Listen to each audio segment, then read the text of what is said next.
This is the DTV Digest, the podcast that brings you news and reviews of films which didn't make it to the cinema. And now, here's your host, Mike Parkin. Hello, everyone, and welcome to the DTV Digest, a podcast which brings you reviews of films which didn't make it to the cinema and instead went straight to DVD, Blu-ray, or streaming media. I'm your host, Mike Parkin, and joining me tonight are Richard Hawes. Hello, everyone. Stephen Lockridge. Hello. Later on, you'll hear Will Bentley, and joining us is special guest Leo from the GEEK Legion of Doom. Hello, nice to meet everyone. Yeah, welcome to the Digest. Leo, why don't you give our listeners a bit of a spiel as to what the GEEK Legion of Doom gets up to? Fair enough. Well, if you like this podcast, I pretty much guarantee you'll find very similar content over on YouTube at my channel, GEEK Legion of Doom, where we cover very much the same sort of thing, you know, straight to video movies, both new and old. And I look forward to discussing such things with fellow fans. Absolutely. How long have you been doing it, Leo? About 8 years now, I would say. Yeah. Awesome. Yeah, I had a quick look earlier this week at some of your content, and I was quite impressed. And as I said to you earlier, it sort of reminded me that I've got other sort of Takashi Miike films sort of sitting around unwatched at the moment. I've got to get on that at some point.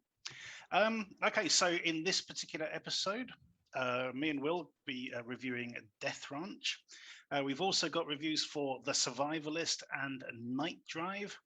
Our short shot is The Time Traveling Sheriff, and our DTV throwback is Fanboys. Okay, so without further ado, let's crack on. Our next review is Death Ranch. Set in Tennessee in 1971, young Brendan Cobb has managed to escape from jail and meets up with his older brother Clarence and sister Angela, who has arranged for them to hide out for a couple of weeks at a derelict ranch owned by a relative. However, little do they know that the area is terrorized by cannibalistic Klansmen who have a taste for dark meat. The American poster for this has no qualms about has its heart on its sleeve and basically says, yeah, this is a grindhouse style movie. The British cover is a bit more sort of typical sort of dour sort of British so the sort of artwork you'd expect for a British sort of release, unfortunately. But I thoroughly enjoyed this. It is very short. It's very straightforward. I think it lasts about sort of something like 78 minutes. It's directed by a guy called Charlie Steeds, who had impressed me with his previous film called A Werewolf in England, which is a period set werewolf movie, and it is brilliant. The script for that is absolutely superb. There is one particular moment involving, well, a werewolf shitting on somebody's head, which didn't appeal to me at all. But the rest of it, you know, the script in particular was really witty, full of double entendres and that sort of thing, and worked really well. So I was really keen to see this, and I was quite happy. You know, it's a very different kind of film because it is, as I said, it's much more sort of straightforward. But there are touches in the script of that sort of wittiness, and it does deliver some real badass lines for some of the characters. Before I carry on, Will, what did you make of Death Ranch? Yeah, it was. I mean, it was visually quite shocking. I mean, it was, you know, it really was back to the kind of exploitation, grindhouse style splatter movies, and it had like a real. It was really weird. I mean, like set in 1971, and it had a real 70s flavor to it. You know, the wardrobe and stuff was brilliant, but like just did somehow manage to, everything about it felt quite 70s. You know, the lines, the delivery. You know, it really was even the sort of film stock and everything. It's sort of, you know, the lighting. It sort of it does capture that sort of aesthetic really well. Yeah, and it was, you know. It was it was visceral. I mean, you know, you got three Black Americans, one of whom's a fugitive, surrounded by, kind of, the sort of vicious, well, completely sort of psychotic, murderous Klansmen who are also wanting to eat them, kill them and eat their bodies. I mean, it really, it's a very, very basic setup, but it's it's going to be shocking, like violent and a really emotive subject as well. But it's odd because once it sort of gets going, it is so comfortably like a 70s kind of exploitation movie, and you know where it's going to go and what's going to happen with it almost from the first reel. But the level of violence from quite early on is really quite high. It is, and I think what sort of makes it worse is two things. One is a lot of the film is set in daylight. I mean, the film I think is set over a period of about 36 hours. So we got, they arrive at the barn, this ranch, and we get a couple of ideas of what's coming, because unbeknownst to the trio, we see things like a noose hanging from a tree, sort of bloody handprints on the walls of the barn, which they overlook, that sort of thing. But it's mostly set in daylight, so the viscera is that much more obvious, for one thing. But also, the Klansmen are running around in their white robes, which is a great blank canvas for a lot of red gore. Yeah. I mean, that it really does kind of show every, all of, like, as things get worse, that, they're more and more gore splatter. Yeah, but this is sort of Quentin Tarantino level, isn't it? I mean, sort of shotgun blasts and all sorts, and it does not mess around. There is one sequence which is, I think, does need to be pointed out, and there's a rape sequence of this film, which is deeply unpleasant. Harrowing. And it's made worse, even though it's not overly explicit, but it implies a lot. And the way the reason I want to mention it, apart from sort of trigger warning, but also to commend its editing, because the way Charlie Steeds, who also edits the film, puts that scene together, so we're sort of cutting between the expressions on the girl's face and this horrendous tub of Vaseline, which is the worst thing I've seen since Kill Bill. And Buck and his pussy wagon, and what he gets up to. It is that level. You just go when you see it.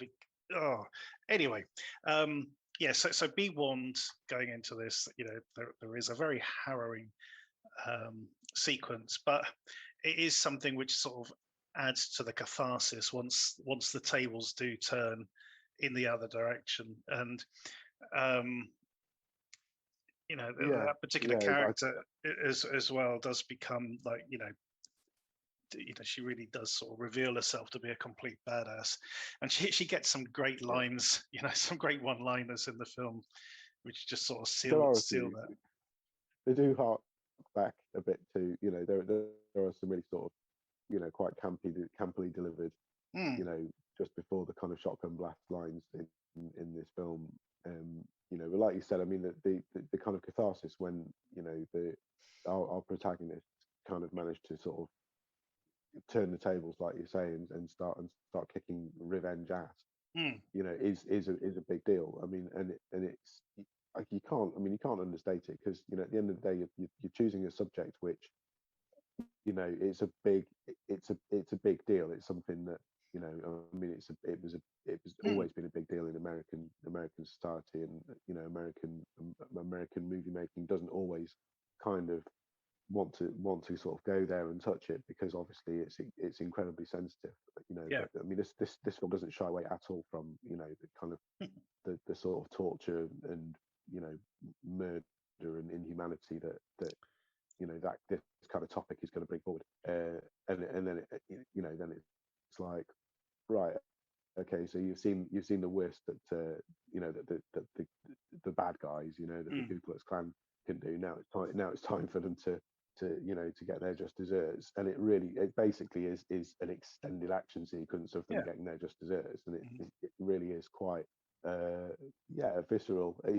It's not for this film is not for the faint-hearted. I mean, No. yes, there definitely, you need to point out that, you know, that there is that scene is not, you know, that is not going to be for everyone, and it is quite harrowing.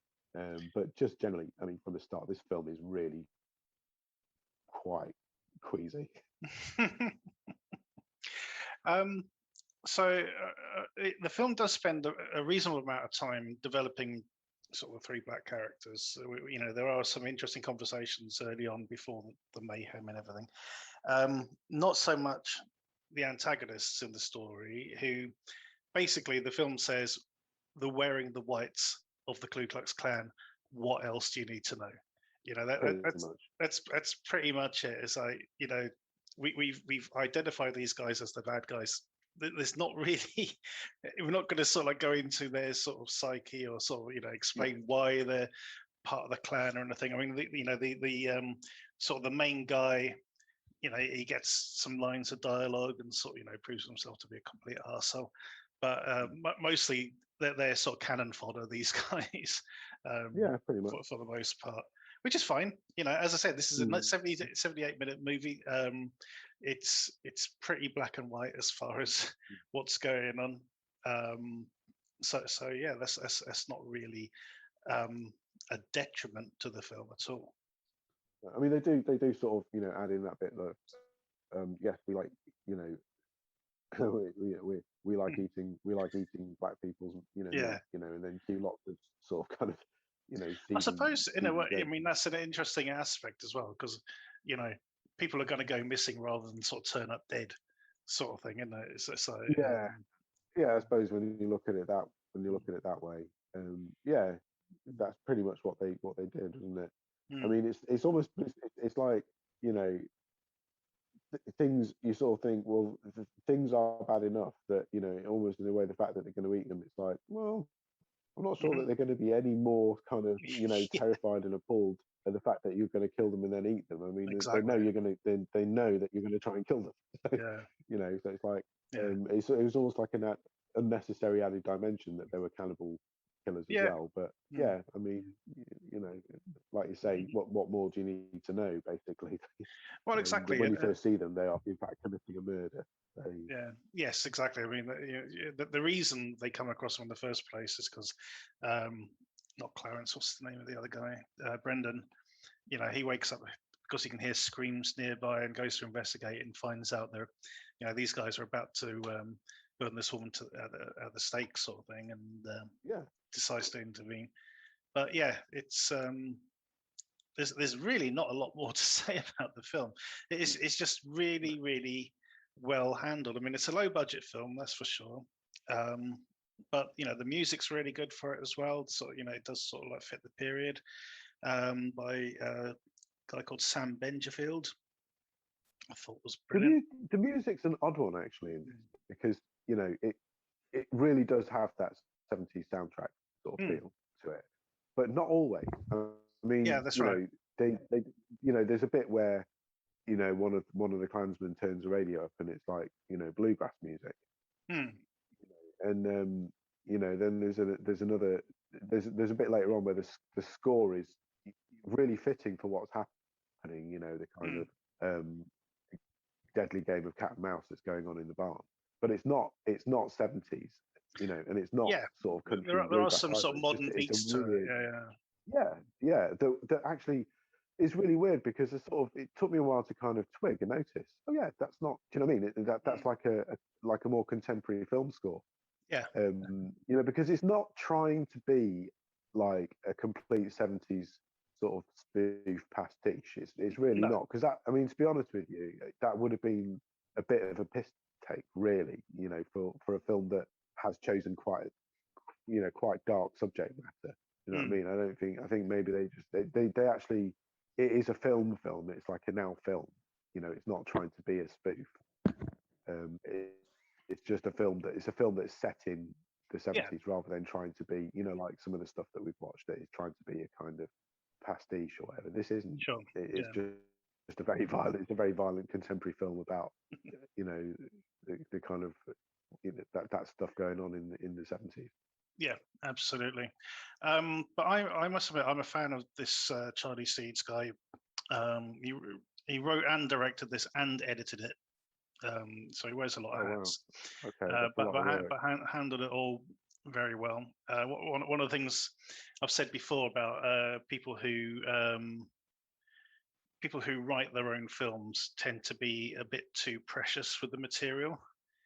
But clearly, this guy isn't. You know, this is about as streamlined as he can get. You know, it's quite a very brisk sort of 78 minutes. Lots of visual storytelling. Not a lot of doesn't overdo it on exposition.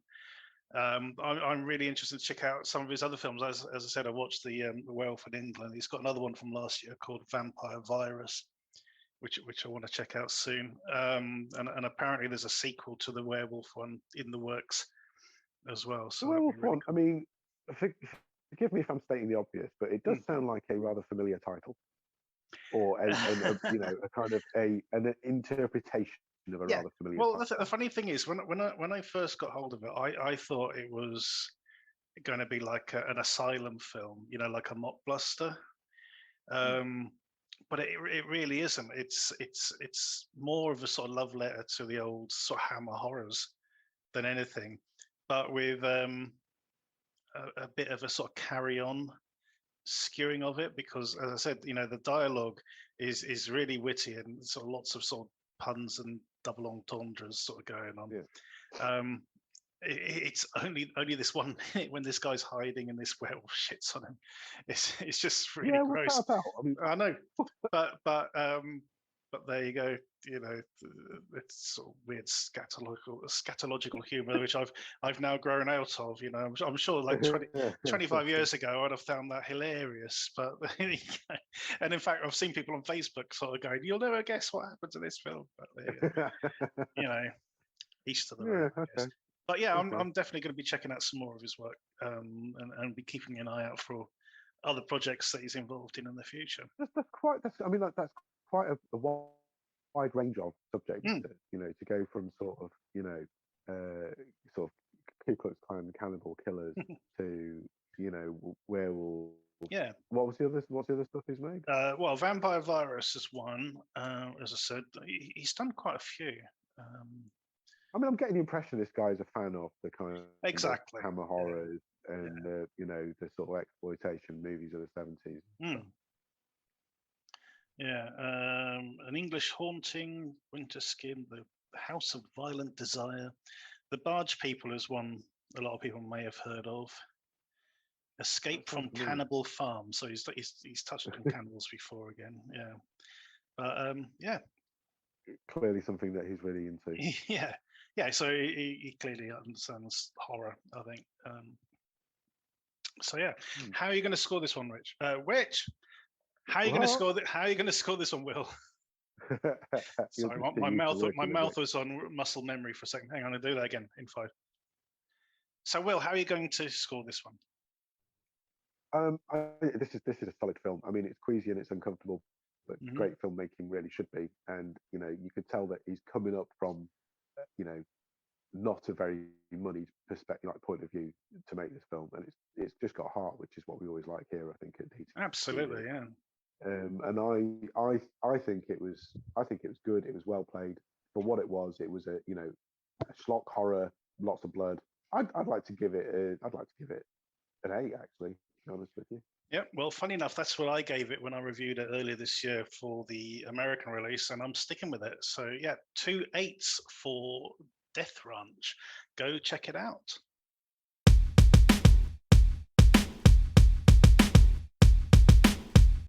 Our next film then is The Survivalist. 18 months after the COVID Delta variant has destroyed America, a former FBI agent finds himself having to defend a young woman from a gang of marauders who believe she is immune to the disease and want to use her to breed a new race. Yeah, that's a lot. Okay, I'm going to keep my powder dry for a second. Leo, how did you get on with The Survivalist? Okay, I have opinions about this. So I'll run through what I think was good, first of all. I mean, obviously, there's a great cast. John Malkovich, Julian Sands, and obviously, I forgot his name now, Meyers, is it? Yeah, Jonathan Rhys Meyers, yeah. Great cast, obviously, some decent decent names there. A couple of things I enjoyed. I actually quite enjoyed the tactics that some of our characters were using, because we learned that, obviously, for example, ammo is scarce, and I like the fact they addressed that and actually had to use tactics and stuff in regards to what they were doing and so on and stuff like that. Mm-hmm. I thought the action sequence is obviously a very low budget movie, but I actually thought the action sequences were not too bad. However, a couple of things for me, and then this may be somewhat kind of topical, but I don't know if I had mixed feelings about using the coronavirus as a backdrop, especially calling it the Delta virus. Delta variant, sorry. I think I don't know if the corona thing was added on, because it just seems to be on the kind of the radio broadcast. I don't know if it was, right. Actually part of the original script. And if they were to use the coronavirus, I would have thought it might be better to use a version that doesn't exist, just because it makes it a little bit sort of maybe disrespectful for people who have suffered with that. I don't know. That's a small thing. For me, I found it a very small scale, considering this is a post-apocalyptic kind of environment, and again, kind of using, I think it's been 18 months or so since the kind of, it just didn't seem like long enough to me for it to kind of be in this state. To me, the world building wasn't particularly kind of all that good. I thought the acting was a little weak, and I thought we just saw Malkovich kind of channel Cyrus Grissom in this movie. It was like Cyrus the Virus, sorry. From Con Air. Just seemed to kind of, he'd be redoing that role essentially. So if you like Con Air, then this might be one for that.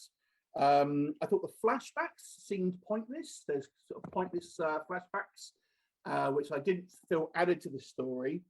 And I didn't really, I felt Julian Sands' character just didn't matter or not have been in the movie, to be brutally honest. And generally speaking, it was essentially a siege movie without a lot of plot, to be honest. There was not a huge narrative flow with this one for me. It's pretty much a siege movie, and that's kind of it. So it lacked a little bit of world building.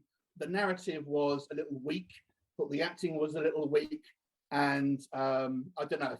I have some mixed feelings about using the coronavirus as a backdrop as well. Yeah, it's. I couldn't work out if it was pro or anti-vaccination. and there's a concept in the film where they sort of say, "Oh, we put all the healthy people in these compounds to keep them safe." I'm thinking, surely you'd do the opposite. Surely it'd be the people who have got the disease. Those are the people you sort of put in the compound or whatever, not the healthy ones. It just sounds counterintuitive. Steve, this is directed by Jon Keeyes, who also directed Rogue Hostage, which we covered not too long ago, which also had John Malkovich in it. Do you think this is an improvement or not? Yes, it is. To be honest, it's quite similar, really.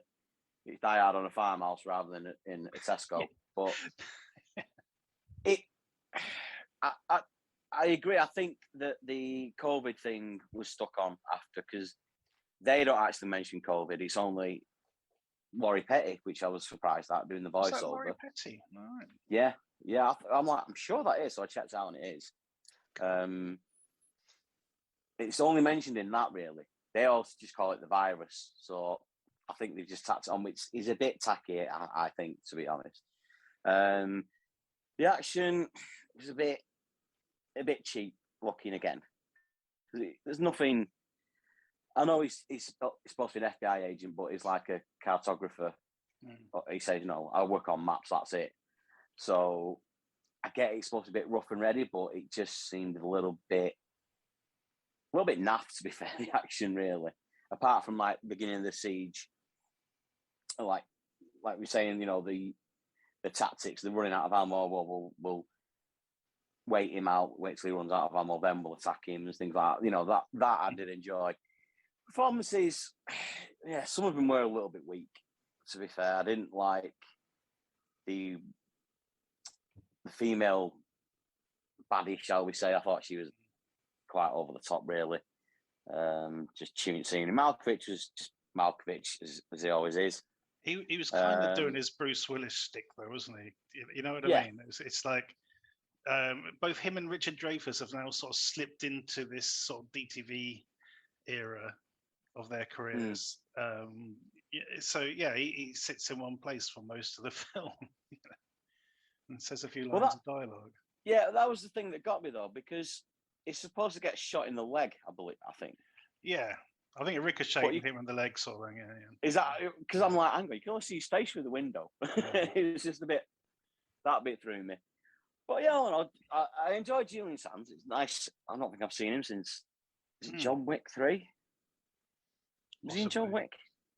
Julian Sands. I think he showed up. I think he might have been, but he was in Blood and Bone as well. He sort of turned up in that.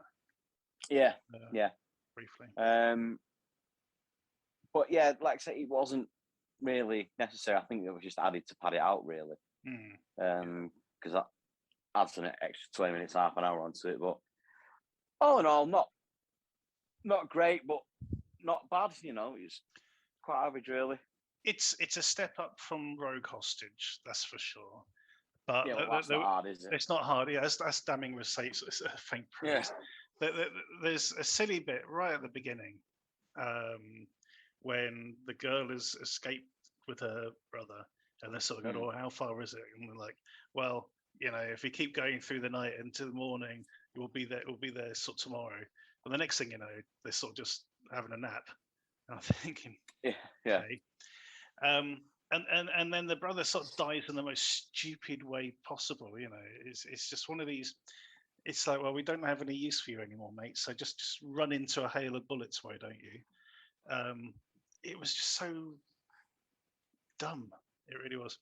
And the next thing, he says to his sister, he goes, "Keep off the roads, and you'll be fine."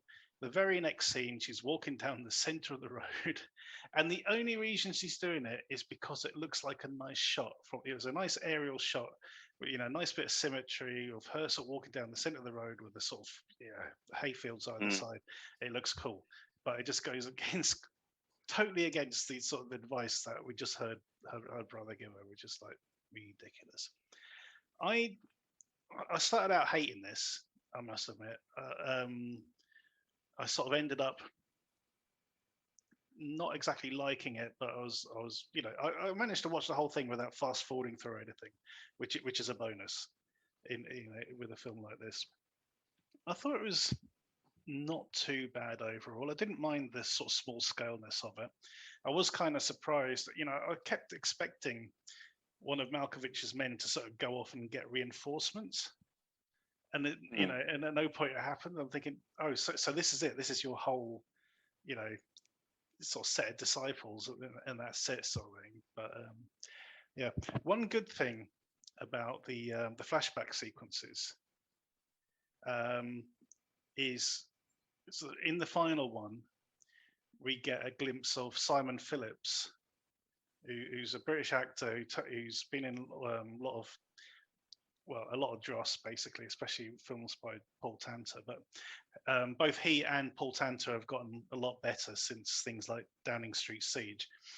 And he's quite an interesting actor, actually, sort of Simon Phillips. I actually do quite like him. And he's the sort of the heavy who turns up demanding the money in sort of that final flashback. So but again that was a bit weird because obviously I didn't recognize him, but you don't see his face. No, you don't see his face. I Completely darkness. I only knew because I looked up. I was looking through the cast list. Yeah. Oh, right, it's cool. So yeah, it was good kind of to see him in that. Yeah. But yeah, it's the thing is the film this seemed to be trying to ape for me is a film called The Domestics. Have you seen that, Leo? I have, yeah. Yeah, I love like gangs and things, isn't there? Yeah, exactly. It takes this kind of post-apocalyptic scenario, but runs with the absurdity of it rather than trying to be realistic. And I think this film shows the realistic side of it just isn't exciting for a film.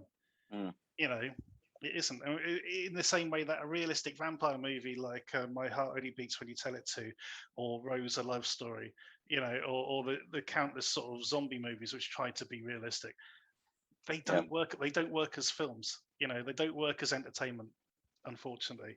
And this kind of works as entertainment. I think they could have steered more into it. I think if that were the case. I mean, you really need to look to the Italian cinema of old and to see some truly over the top post-apocalyptic ones. And obviously not expecting them to go that far. But to me, I just found it quite dull, to be honest with you. It didn't really have a particularly memorable anything. It was, I thought, it clearly seemed like a very short shoot. I think that's possibly why some of the performances were, not the best. And I think obviously they've only held Malkovich for a short time and pretty much let him just kind of do what he wants. Sort of one take and done sort of thing. The other thing is that, the actual sort of, the production aesthetic, the color scheme is that sort of very sort of washed out, sort of muddy browns that, sort of films from like 10 years ago are getting criticized for having, and it's sort of still stuck in that as well. Anyway, that is, what's this called? That is The Survivalist. So how are we going to score it? Leo, out of 10? This is going to be a 3 out of 10 for me. Harsh. It is harsh. Steve? I'll go 5. Yeah, I'm going to join you on a 5. It is a step up from Rogue Hostage, that's for sure. But if you want a bit of post-apocalyptic action, I highly recommend The Domestics over this. That's for sure. Okay, 2 5s and a 3 for The Survivalist.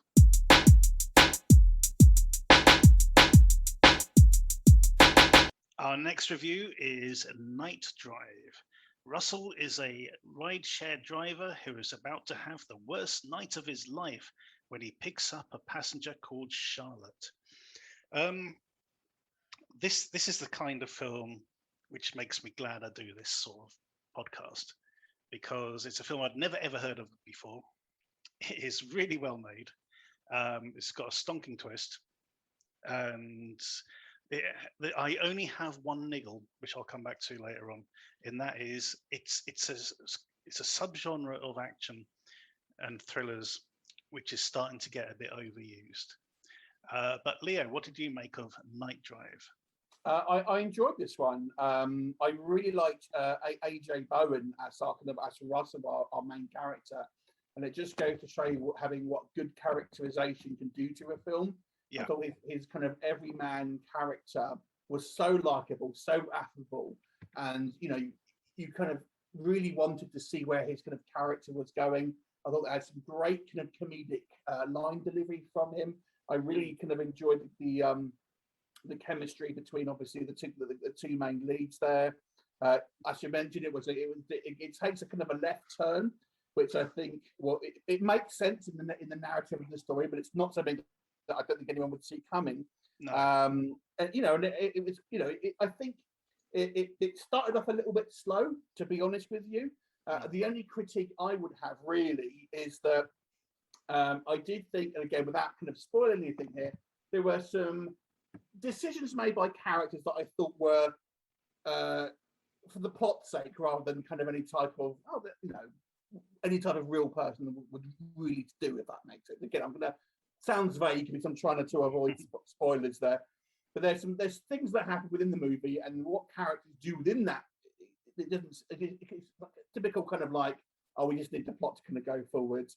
And it's kind of typical. We've seen a few films. I'm sure you're going to mention like Collateral, One Night in Bangkok, and Driven, things like this. So it's kind of a story which isn't necessarily unique, but it's made unique in the end because of some clever ideas that are introduced kind of late in the movie. But overall, I enjoyed this one primarily, I think, for an absolutely stellar character work by the actors here. Yeah, I like AJ Bowen. He was in a film called I Trapped the Devil, which I watched earlier this year, which again is a really, really solid film. But Steve, I take it you probably knew nothing about this film going into it. How did you find this? No, knew nothing at all, and I'm going to disagree with you two because I didn't like where it goes. You know, it's kind of like after hours kind of black comedy romp thing, and then there's just that point where it just takes that complete and utter left turn, and the words that came out of my mouth was bollocks. To be fair, it just, I don't know, it just didn't need that. I mean, I get it kind of explains her attitude, her don't care kind of thing. And yeah, okay, that kind of explains it. But it just comes out of nowhere. And to me, it didn't fit in that world. It didn't make sense as such. Because there's no clue. There's no, not even little droplets of clues about or what it is or anything. It just literally comes out of nowhere, and it really took me out of the film. To be fair, really did. But again, I thought the performances were really good, especially like you're saying, AJ Bowen. I thought he was great. To be fair, and the Charlotte as well. I can't remember her name. Sophie Dallam. Yeah, she was really good. But I mean, because basically it's just two-headed with them two. There's a couple of peripheral characters in it, but they don't really amount to much. But yeah, it was well shot. I did like the cinematography.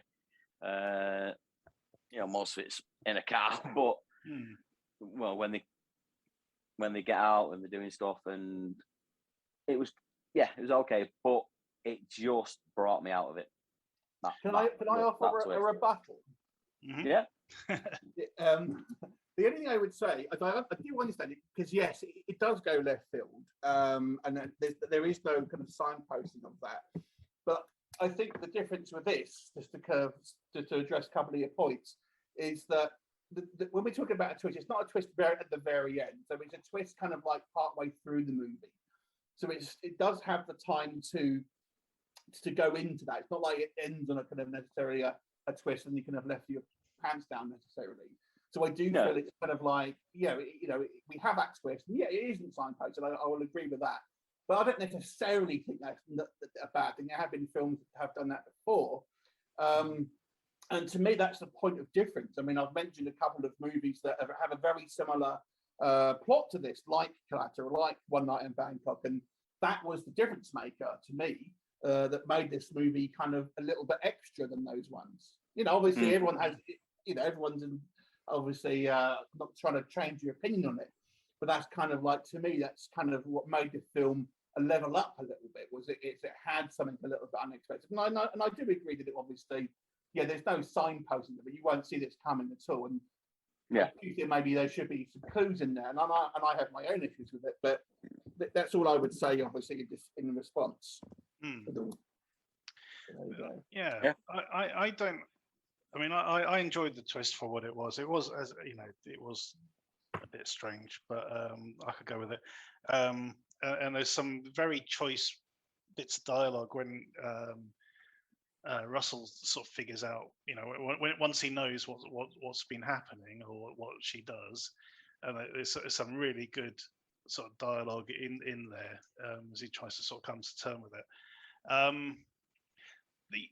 The weird issue I've got with this film is that last year I was sent a film that hasn't been released in the UK yet. I reviewed it for the US release, called Fox Hunt Drive, which, twist aside, is almost identical to this, except the genders are reversed.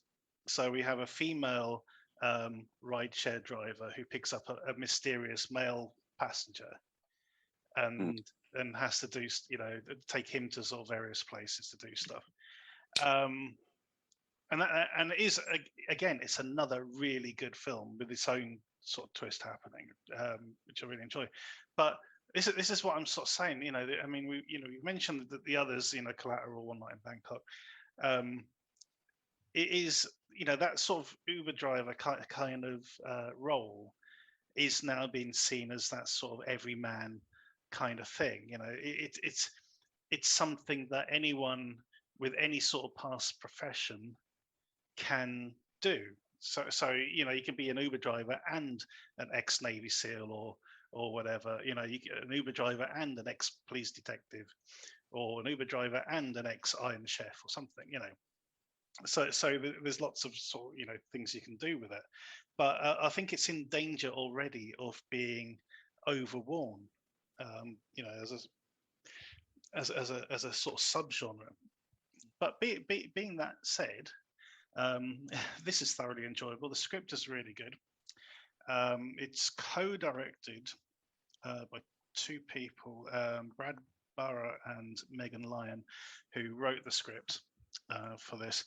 Both of those people do stuff for Disney. This is their first sort of proper feature.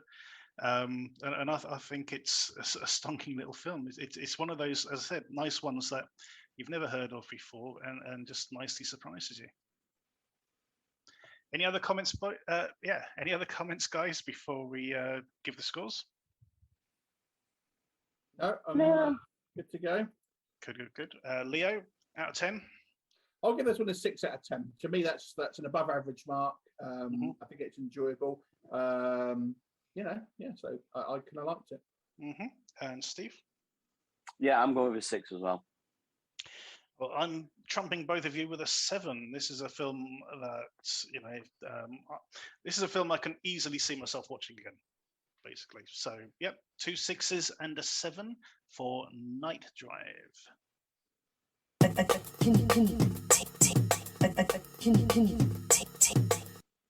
Our short shot this week is Time Traveling Sheriff.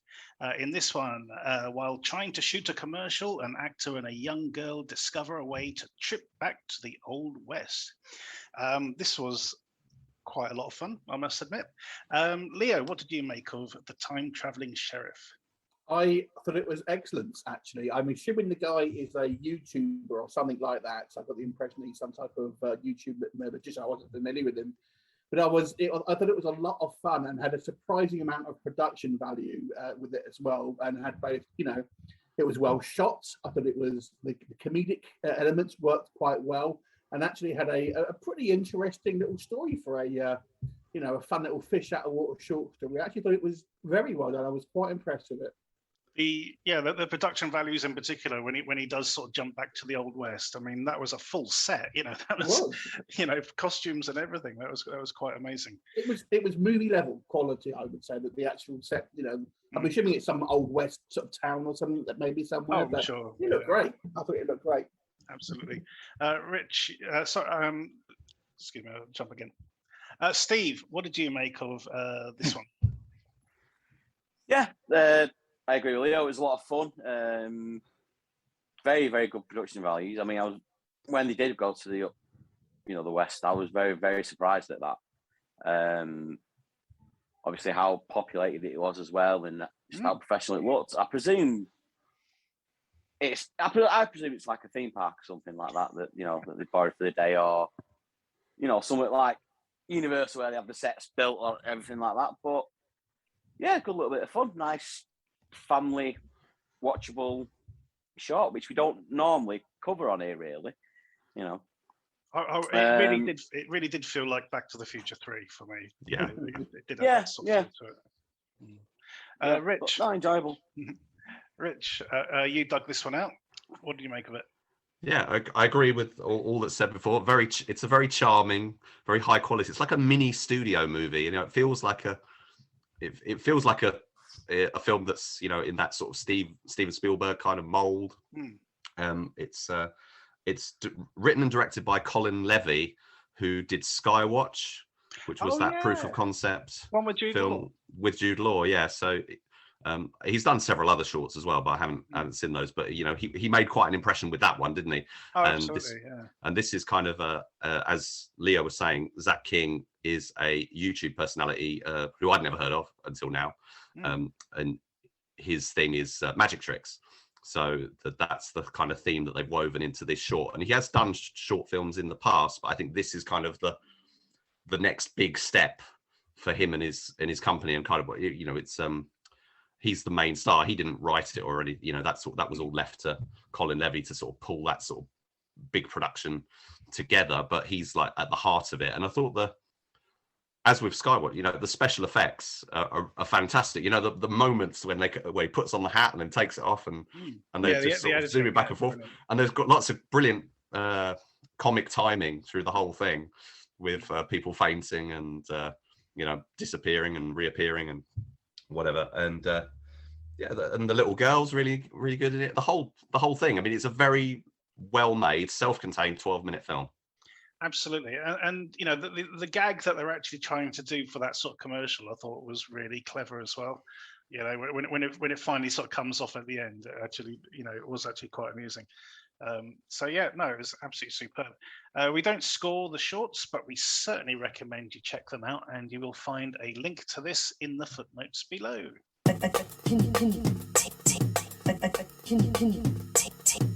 Our DTV throwback this week is Fanboys. It's 1998, 6 months before the release of Star Wars: The Phantom Menace. And when they discover that their friend Linus has cancer, a group of die-hard Star Wars fans decide to take a road trip to Skywalker Ranch and steal a copy of the film so Linus can see it before he dies. Steve, I'm assuming you've seen this film before, as you chose it for this. Why on God's green earth did you put us through this? Be honest, I kind of remembered it being better than it was. Yeah, it's not as funny as I thought it was. I mean, and also I kind of remembered it being a bit more moving. You know, with the Linus and with the terminal cancer story and stuff like that. And I thought I remembered it having a lot more pathos and payoff with it, and I don't know, it just didn't seem to be there till the last 5 minutes. It's very throwaway, isn't it? Yeah.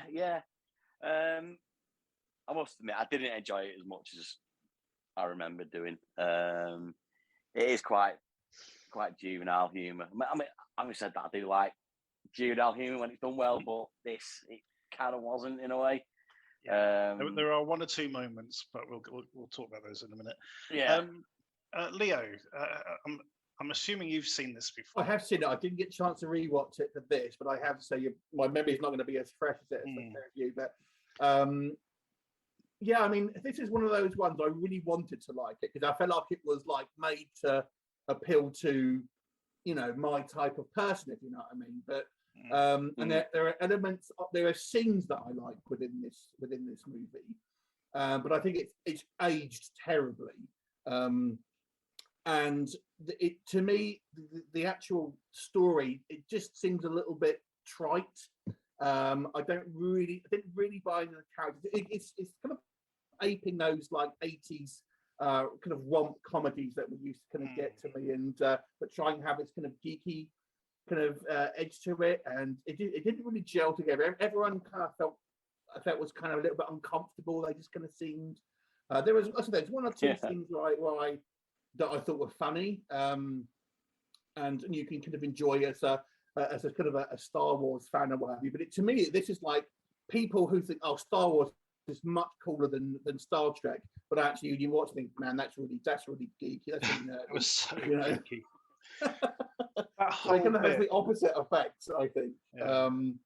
So yeah, there's some fun moments, but as a whole, it's not as funny as it thinks it is. No, and it's so niche as well. I mean, you know, I thought this was sort of going to be a celebration of sort of geek culture, but it's not. It's like, yeah, geek culture's cool if you like Star Wars. Otherwise, you can go fuck yourself. That's basically the message of this film. Yeah, and you know, and I don't, and it's difficult to sort of to sort of say it's a parody because it's not. It's not meant to be a parody. It's meant to be, you know, put in the sort of the geek fandom as the heroes of this story, and it's just I've never been that much of a sort of dyed-in-the-wool fan. You know, I love the films, and I've seen them. You know, I've seen Star Wars so many times; it's ridiculous. But you know, to sort of have your whole life revolve around it, it's something I just can't understand. It sometimes it's almost like envious. You know, I'm sort of like, you know. And you see people on Twitter and things, you know, especially the horror community who like really get into this stuff. And I'm thinking, how do you find the time to do this? Yeah. You know, among anything. But that's aside. Yeah, I mean, the characters were sort of just caricatures. You know, the idea that you know, someone just goes around and tweaking lines of dialogue from Star Wars. So they fit everyday life, and the whole thing with, you know, him trying to use his Jedi mind powers on Kirsten Bell to get her to lift her top up, and I almost switched it off when the character of Harry Knowles turned up. Harry Knowles, yeah. Because and I thought, oh, what that I thought that explains everything. All of a sudden, the whole attitude of this film. But then I noticed it wasn't Harry Knowles. It was just someone playing Harry Knowles, and it was the guy from My Name is Earl. Ethan Suplee. Ethan Suplee, exactly, yeah. And I was like, okay. But I did kind of like the idea that Harry Knowles was blackmailing William Shatner into doing stuff. Yeah. I mean, that's one thing I did like was the cameos. You know, Shatner cameo was really good, actually. You got Bill D. Williams, you know, Carrie Fisher, obviously Kevin Smith and Jason Mewes in there. That bit was kind of like that. You know, again, kind of reminded me like James Bob Strike Back. Yes, you know, and that's what the film kind of reminded me of. But I'm thinking, but Mallrats exists. You know, Jane Silent Bob exists. Dogma exists. Yeah. He cannot outdo. No. Kevin Smith. Kevin Smith. He cannot outdo Kevin Smith. He can't ape him and expect to do better. Is what I'm trying to say. I think one of the issues with it was, now, if I remember rightly, what it is, it's a Weinstein film in the Weinstein Company. Yes. And if I remember rightly, Harvey cut shitloads out of it, or he messed with the edit. I remember reading something at the time. Yeah, I was going to mention that. Yeah, he ordered reshoots because he wanted a broader comedy in it rather than the more sort of specific comedy. So he wanted that comedy more broad. Yeah. So that's. I remember reading it when it came. Well, it was supposedly supposed to come out over here that he messed about a bit, and the director kind of fell out with it, and he didn't like, you know, the flow of the new film and stuff like that, you know, the assembled cut. So maybe that has something to do with it. But yeah, it wasn't as fun as I remember it being, to be fair. I did like the idea of Kevin Smith pimping out Jason Mewes. I thought that did quite. The bit that got me as well, though, is the guy who walks out of the bathroom. Yeah. He's called Zach. And he's the one who fucks the donkey in Clerks too. Oh. As well. He's the same guy. Bloody hell. See, only a true fan would know that. You geek! Yeah. I think there is some stuff here for Star Wars, maybe for older Star Wars fans. I think there's a few kind of like nuggets that people would find amusing. Like, you know, when they go into the kind of like the trash compactor and that kind of thing. Yeah. There's a couple of things I think that kind of like the one I liked. The one I liked was, you know, the main guy's got his van sort of pimped out to look like the Millennium Falcon, and there's a bit where he sort of turns the engine on, it dies, so he has to whack it like Han Solo has to whack the side of the Millennium Falcon to get it going, and all the lights come on and stuff. Yeah, I thought that was a nice little detail. You know, it did make me chuckle a bit. But I think. Yeah, because of the internet and everything, and I'm not saying the internet wasn't around 12 years ago, but you know, the concept of this sort of fanboy, you know, the whole thing about, you know, putting them through this quiz, you know, they're going to prove your not loyalty, but, you know, your knowledge. Oh, Danny McBride. Yeah, that was again, you know, it's just like, yeah, you might know everything about Star Wars, but you know fuck all about sex, sort of thing, you know, because all bloody geeks are virgins, aren't they? You know, all of that sort of stuff. It just seems incredibly dated now. Yeah, and the inclusion of bloody Harry Knowles, just serious misstep. Anyway, yeah, it's very dated. Very dated.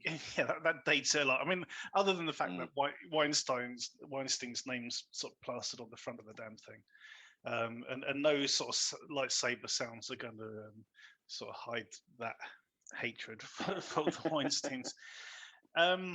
We don't score the throwbacks. So mixed feelings about this one, I think you can gather. If you like a sort of screwball road trip kind of movie, go watch something by Kevin Smith. You know, it's early Kevin Smith. Well, I like the reboot. I still like. Yeah, the even reboot. Yeah, I did. Yeah, I thought it had a lot of heart to it. But yeah. Anyway, so that is that. Fanboys. So I've finally seen it. I wish I hadn't, but it has a few interesting moments, and is currently available on Amazon Prime. So that is the end of the show. So thanks to Leo from Geek Legion of Doom. Go check out his channel. We will put a link in the footnotes. So thanks for coming along, Leo. Thank you for inviting me. No problem, mate. Thanks, Steve. No problem. Thank you. And yeah, thanks to Rich and Will, who sort of joined us for earlier parts of the show. Don't forget to check out the DTV Digest Short Shots, where me and Rich take a look at short films. And also check us out on Twitter and Facebook at the DTV Digest.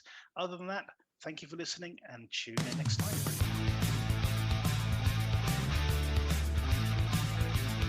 Thank you for listening to the DTV Digest. Let us know your thoughts in the comments and tune in again next time.